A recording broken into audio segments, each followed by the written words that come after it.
अंबाबाईच्या दर्शनासाठी पोहोचलेले आहेत।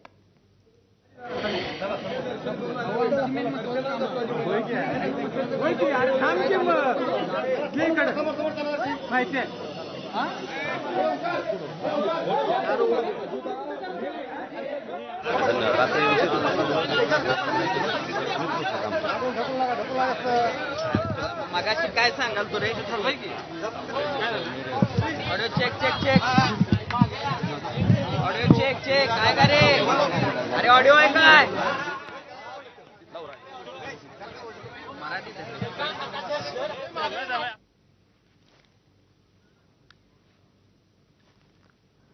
तर मनोज जरांगे हे कोल्हापूरमध्ये पोहोचलेले आहेत, कोल्हापूरच्या दौऱ्यावरती आहेत। शाहू महाराजांच्या समाधीस्थळी ते भेट घेणार आहेत आणि त्यानंतर राजवाड्यात जाऊन शाहू महाराज छत्रपतींची देखील ते भेट घेणार आहेत। दर्शन घेतलंय आज, खूप धन्य वाटतंय। आईच्या चरणी साकडं घातलंय की सरकारला पुन्हा एकदा सद्बुद्धी देऊ दे। सातारा संस्थान आणि कोल्हापूरच्या संस्थान, औंध, पुणे, बॉम्बे गव्हर्नमेंटच्या गॅझेटियरसाठी ते घेऊन गोरगरिबाचं कल्याण सरकारच्या हातानं व्हावं हे पण केलं। आणि शेतकरी खूप संकटात, पाऊस लवकर आई लवकर पडू दे आणि शेतकऱ्यांना आनंदी दिवस द्या हे आईच्या चरणी साकडं घातलं। मराठा गॅझेटियरसाठी कोल्हापुरातल्या मराठा आंदोलकांनी आपण हैदराबाद गॅझेटच्या कोल्हापूर गॅझेटची लावण्याची मागणी समोर आहे। शाहू महाराजांनी विशेष करून ही मागणी काय आपण हा विषय पूर्वीपासून कायम मांडला आहे। बॉम्बे गव्हर्नमेंटचं गॅझेटियर, सातारा संस्थांचं, कोल्हापूरचं, मिरज, औंध आणि पुणे हे पूर्वीपासून आपण सांगतोय की ते घेतलंच पाहिजे कुठल्याही परिस्थितीत। पण आता काय असतं, टप्प्याटप्प्यात चाललंय। आता हैदराबाद गॅझेटियर झालंय, आता ते सातारा संस्थांचं घेत आहेत। हळूहळू करता करता सगळेच जाणार आहेत। काय असतं, एखादा विषय एकदम नसतो होत, कारण त्याला अनेक अडचणी, अनेक संकट किंवा त्रासदायक सुद्धा काही व्यक्ती असतात की जेणेकरून ते आडवं पडायचं हे करायचं। त्यामुळे आपण तिथंच जाऊया जिथं आपल्याला जायचं आहे तिथं, पण जरा टप्प्यानं दम्माने जाऊया। शाहू महाराजांची आज भेट आहे। तर शाहू महाराजांनी गेल्या काही दिवसांपूर्वी ज्या दिवशी तुम्ही उपोषणाला बसला होता त्याच वेळी कोल्हापुरात आंदोलन होते, त्यांनी प्रतिक्रिया ती दिली होती, जरांगी आम्हाला विसरली नाही बाबा, असं काहीच नाही। आपली राजगादी आहे आणि आपण कधीही विसरत नाही। आणि असं काय महाराज साहेब येत म्हणता म्हणले असतील, परंतु मी कधीच असं होऊ देणार नाही। मी तरी किमान या राज्याचं गरिबाचं लेकरू आहे मी, आणि इमानदारीनं प्रामाणिकपणानं या राज्यातल्या लोकांसाठी लढतोय। तर माझ्याकडून असं कधीही होणार नाही की इकडं आरक्षण दिलं गेलं तिकडं नाही।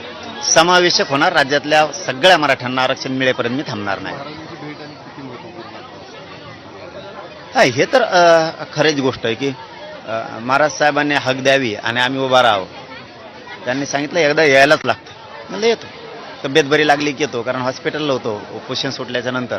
तब्येत बरी लागली ते लगेच ताबडतोब महाराज साहेबांच्या भेटीसाठी आलोय। आणि सातारा गॅझेट आता घेत आहेत लगेच, अभ्यास कोल्हापूरचा सुद्धा सुरू आहे। पण आता महाराज साहेबांशी चर्चा करून आणखीन त्यांचं जास्तीचं काय म्हणणं आहे हे लगेच सरकारला पुन्हा सांगतो। काल भूमी पवारांच्या आंदोलनाला तुम्ही भेट दिलेली होती, त्यानंतर काल रात्री त्यांनी आंदोलन मागे घेतलेलं आहे। सरकारकडून त्यांना काही आश्वासनं दिली गेलेली आहेत, कसं फक्त आंदोलन मागे घेतलंय, सरकार पूर्ण करेल असं वाटतं का? कारण तुम्हाला देखील वारंवार अशा पद्धतीनं आंदोलन मागे घेताना आश्वासनं दिली गेली आहेत। हा, इथून पाठीमागे आम्हालाही सरकार नक्की फसवत गेलं, हे मात्र अंतिम सत्याचे। परंतु आत्ताच्या काळात थोडासा विश्वास म्हणतो मी याच्यासाठी बसलाय की त्यांनी चांगली प्रक्रिया यावेळेस आंदोलनात सुरू केली। GR काढणं, शिंदे समितीला मुदतवाढ देणं, 58 लाख नोंदीचे प्रमाणपत्र वाटप करण्यासाठी आदेश देणं, व्हॅलिडिटी रोखू नका हे पण सांगितलंय त्यांनी। हैदराबाद गॅझेटियरनुसार प्रमाणपत्र देण्यासाठी SOP त्यांनी दिली, आदेश पण खाली दिले। बलिदान गेलेल्या कुटुंबांचा विषय सुद्धा मार्गी काढत गेले। गुन्ह्याच्या संदर्भातली सगळी माहिती त्यांनी आता सरकारनं गृह मंत्रालयाकडून घेणं सुरुवात आहे, तेही मागे घेतो। म्हणून थोडासा विश्वास बसला। मला वाटतं कायम विश्वास हे जिंकणं सरकारचं काम आहे आणि ते त्यांनी केलं पाहिजे। आम्ही आता विश्वास ठेवणं आमची जबाबदारी आहे आंदोलक म्हणून, आता आम्ही ठेवलाय। याचा अर्थ असा नाहीये की तुम्ही वाटलं जरी केलं तरी आम्ही शांत बसूयात, हे तुमचा गैरसमज असू शकतो सरकार म्हणून। मी त्यातला नाहीये।